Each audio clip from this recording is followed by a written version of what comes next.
Pemerintah berencana mengubah skema dana pensiun bagi PNS.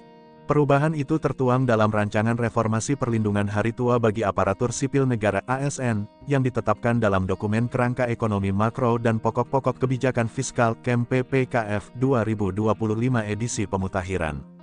Namun, kebijakan reformasi sistem pensiun itu belum membicarakan secara detail skema yang akan digunakan, termasuk rencana pengubahan skema pensiunan fully funded dari yang selama ini berupa Pay As You Go.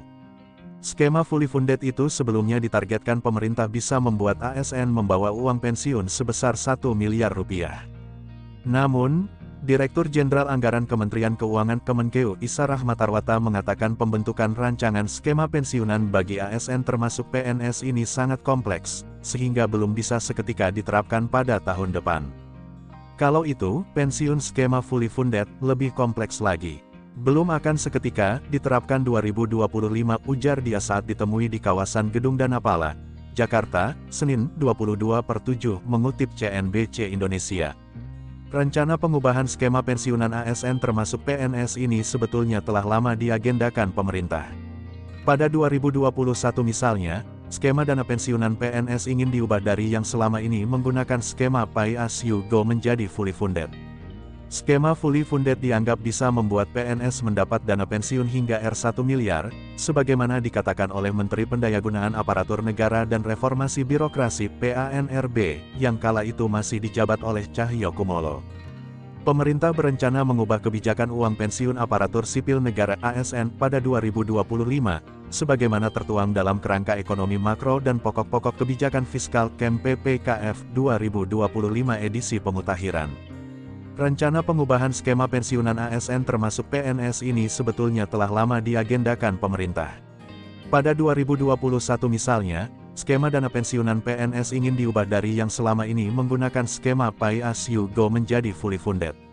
Skema fully funded dianggap bisa membuat PNS mendapat dana pensiun hingga 1 miliar rupiah, sebagaimana dikatakan oleh Menteri Pendayagunaan Aparatur Negara dan Reformasi Birokrasi (PANRB) yang kala itu masih dijabat oleh Cahyokumolo.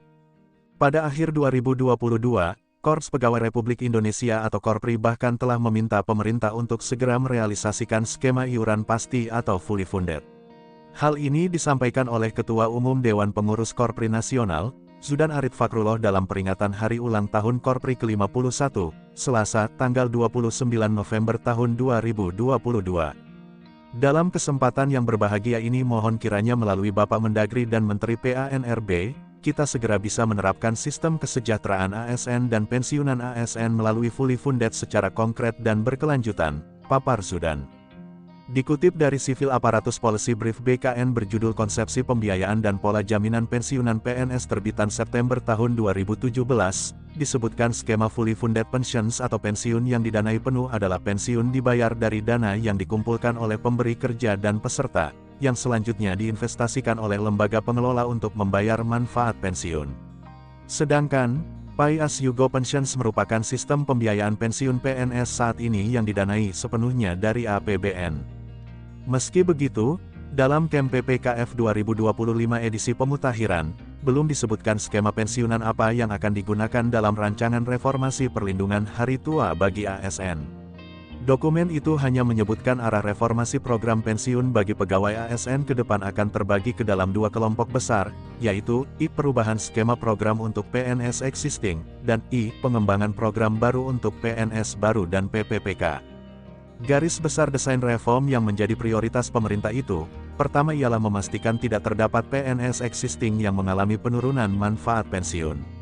Untuk itu, program pelengkap dengan skema iuran pasti yang berbasis take home pay (THP) menjadi alternatif utama pemerintah.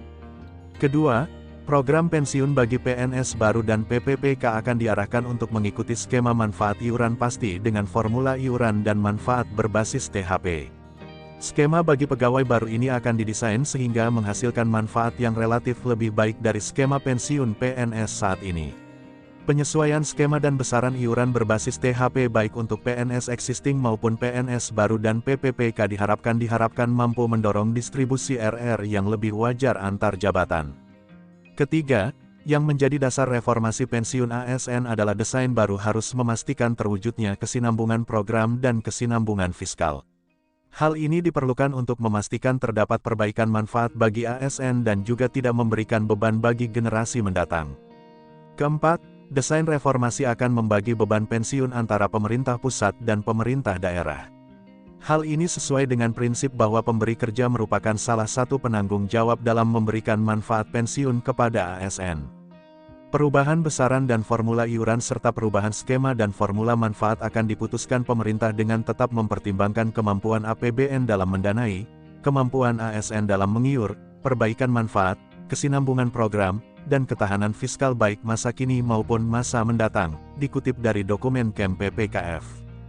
Kebijakan reformasi pensiunan ASN ini didasari adanya risiko penyelenggaraan program pensiun bagi para abdi negara saat ini. Pertama, manfaat pensiun yang diterima oleh pensiunan PNS relatif masih rendah, dan dalam baru gaji pensiun dibanding menjadi salah satu topik yang mungkin beberapa Anda pelajari saat ini. Kondisi ini tidak lepas dari skema baru gaji pensiun maupun manfaat dari skema pensiun saat sebenarnya berbasis pada gaji berencana dan semakin bertambahnya rasio tunjangan kinerja. Skema baru ini akan disebut sebagai sebagaimana dikutip dari dokumen akan ada beberapa hal penting yang harus Anda ketahui. Terdapat kesenjangan tingkat replacement ratio adalah RR dalam skema fully funded.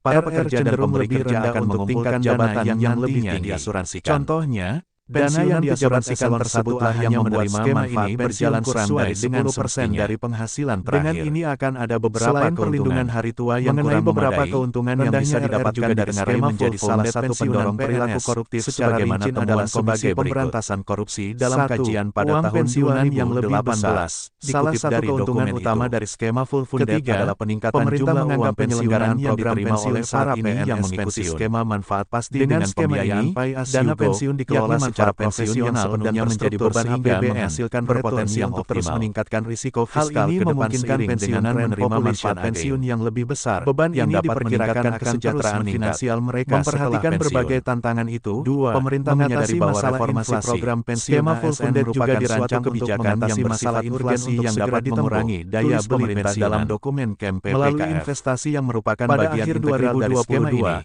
nilai dana Republik Indonesia sejalan dengan bahkan telah meminta pemerintah untuk segera merealisasikan skema iuran pasti atau fully funded.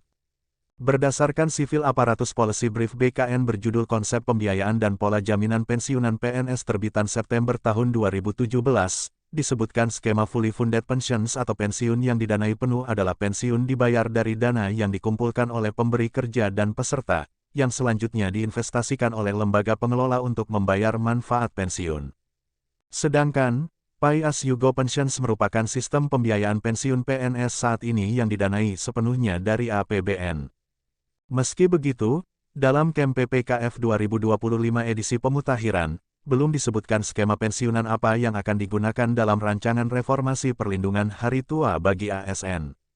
Dokumen itu hanya menyebutkan arah reformasi program pensiun bagi pegawai ASN ke depan akan terbagi ke dalam dua kelompok besar, yaitu perubahan skema program untuk PNS existing dan pengembangan program baru untuk PNS baru dan PPPK.